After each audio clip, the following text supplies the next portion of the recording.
আসসালামু আলাইকুম বন্ধুরা, শুভ সন্ধ্যা সবাইকে। সবাই কেমন আছেন? আশা করি সবাই অনেক অনেক ভালো আছেন। আলহামদুলিল্লাহ, মহান আল্লাহ পাকের ইচ্ছায় আমিও অনেক অনেক ভালো আছি। আজ আমি আপনাদেরকে তৈরি করে দেখাচ্ছি করলা দিয়ে খুবই মজার একটা রেসিপি।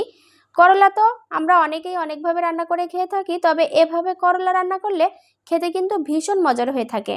তো আমি রান্নার জন্য প্রথমে মশলাটা তৈরি করে নিব। কোনো রকম ঝামেলা ছাড়াই ব্লেন্ডারে মশলাটা আমি তৈরি করে নিচ্ছি। 1 চামচ কালো সরিষা দিয়ে দিলাম।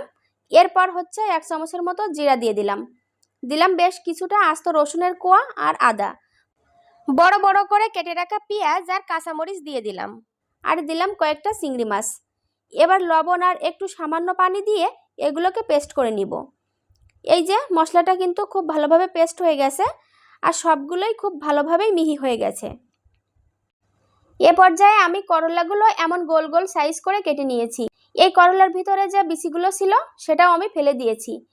এবার এর ভিতর আমি 1 চামচের মতো লবণ আর অল্প কিছুটা পানি দিলাম।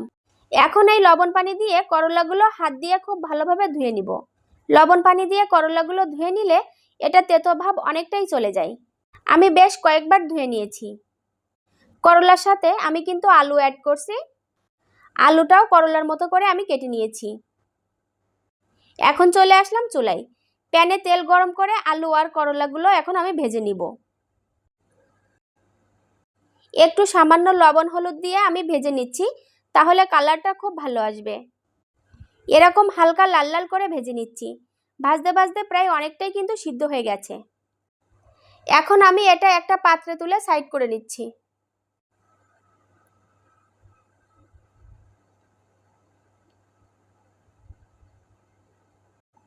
তারপরে প্যানে আরও কিছুটা তেল দিয়ে ব্লেন্ড করা মশলা দিয়ে দিলাম। চিংড়ি মাছ দেওয়ার কারণে মশলাটা কিন্তু একটু দলা দলা হয়ে গেছে, তো সমস্যা নেই, কষাতে কষাতে এটা ঠিক হয়ে যাবে। একটু সামান্য পানি দিয়ে মশলাটা আমি বেশ কিছুক্ষণ ধরে কষিয়ে নিব।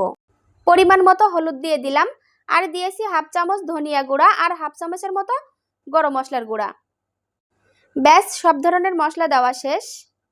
আমি যেহেতু মশলা বাটার সময় লবণ দিয়েছিলাম, এজন্য আর লবণ দিলাম না। মশলাটা কষিয়ে ভাজা ভাজা করে নিয়ে ভেজে রাখা আলু আর করলা দিয়ে দিলাম। এবার মশলার সাথে নেড়ে চেড়ে মিশিয়ে নিচ্ছি। মেশানো হলে পরিমাণ মতো পানি দিচ্ছি। যেহেতু করলা আর আলু ভেজে নিয়েছি, তাতে করে কিন্তু অনেকটা সিদ্ধ হয়ে গেছে। এখন এই পানিটা শুকানো পর্যন্ত রান্না করে নিব। পানিটা শুকিয়ে যখন নাড়তে নাড়তে তেলটা উঠে আসবে, তখন চুলা অফ করে নামিয়ে নিব। তো ফাইনালি আমার এই মজার স্বাদের করলা রেসিপিটা কিন্তু হয়ে গেছে। এভাবে করলা রান্না করলে যারা একদমই করলা খেতে পছন্দ করেন না, তারাও খুবই তৃপ্তি সহকারে খেতে থাকবে। আশা করছি আমার এই রেসিপিটা আপনাদের কাছে ভালো লাগবে। তো সবাইকে অনেক অনেক ধন্যবাদ আমার ভিডিওটি দেখার জন্য। আল্লাহ হাফেজ।